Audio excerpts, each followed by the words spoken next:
Ah yes, the 1990s, a time of new hopes, seemingly zero fears, and, at least in Italy, new political parties. If you watched the Cossiga virus video, you'll know what this means. More politically charged computer viruses to reflect the new system. Yeah! The virus we'll take a look today is called Cipher, and one of its payloads contains a message against the historical leader of a peculiar party. So how does Cipher behave? Last edited on the 30th of October 1997 by Dr. Jekyll, Cipher, or extended name Mr. Cipher macrovirus, is a virus that attacks Microsoft Word. I'm not going to delve into the technical aspect of the virus too much, because DanoOct1 has already made a video about it. But in a nutshell, Cipher makes use of 7 infected macros, 3 of which, specifically AutoNew, AutoOpen, and AutoClose, allow Cipher to spread to every new document, as well as to every existing document that is opened or closed. If, after infection, a document is closed between 10 p.m. and midnight, the virus locks the current document by setting the password Mr. Cipher and displays a message, and then closes all active windows and disables the taskbar by terminating Explorer.exe.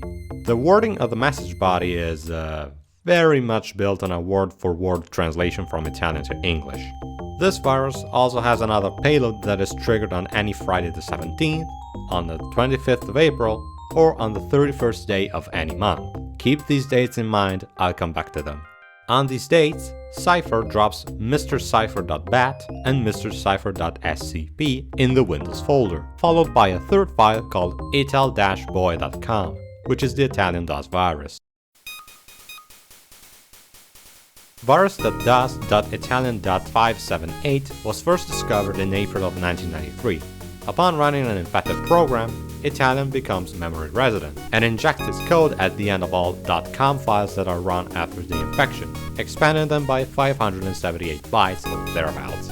Whenever an infected file is opened in the month of April, it displays the Italian flag with the message "Italy is the best country in the world." Behind the flag, the virus erases the disk sectors of the drive currently in use, making it unusable. Alright, back to Cipher it is. Upon closing documents on the 25th of April, or at random times, the virus encrypts the text in the current document and types this as the start of the document. But who is this Bossi, and what did he do to warrant this unflattering mention? Born in the province of Varese on the 19th of September 1941, Umberto Bossi pursued a scientific high school title and went to university for a while to become a doctor, but dropped out. He was also a musician, an author, and an activist with links to the Communist Party.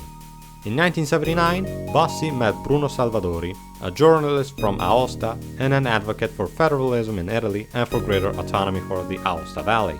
Salvadori influenced Bossi's political thinking. From then on, Bossi began to link several autonomy and independence movements in northern Italy, such as Lega Lombarda, of which Bossi was one of the founders, and Liga Veneta throughout the 1980s.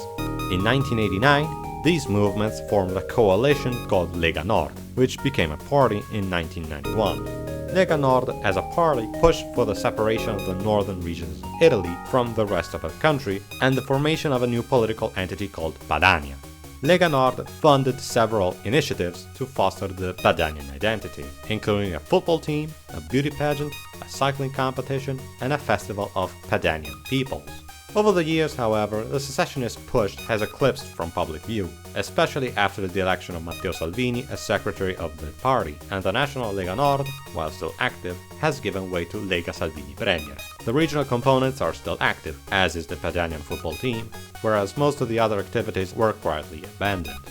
The whole Padania shtick was not taken well by the rest of Italy, because the so-called Padanian identity was rooted in hostility towards anyone who didn't come from northern families, and Bossi had a tendency to get in trouble for running his mouth too much. He twice compared the Italian flag to toilet paper, as well as for cases of fraud.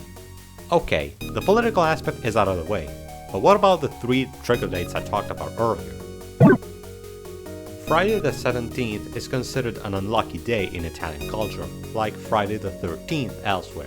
The most common explanation for this is that the number 17 is written in Roman numerals as XVII. And if you shuffle the letters around, you get the Latin word vixi, which means I lived, with the hidden meaning of and now I am dead. Another possible cause for the unluck associated with this day is rooted in religion, as a combination of the Genesis flood, which took place on the 17th day of the second month, and the death of Jesus taking place on a Friday, ergo Friday the 17th. In Italy, Liberation Day falls on the 25th of April. This holiday celebrates the victory of the resistance forces against those deployed by the German Reich and the Italian Social Republic.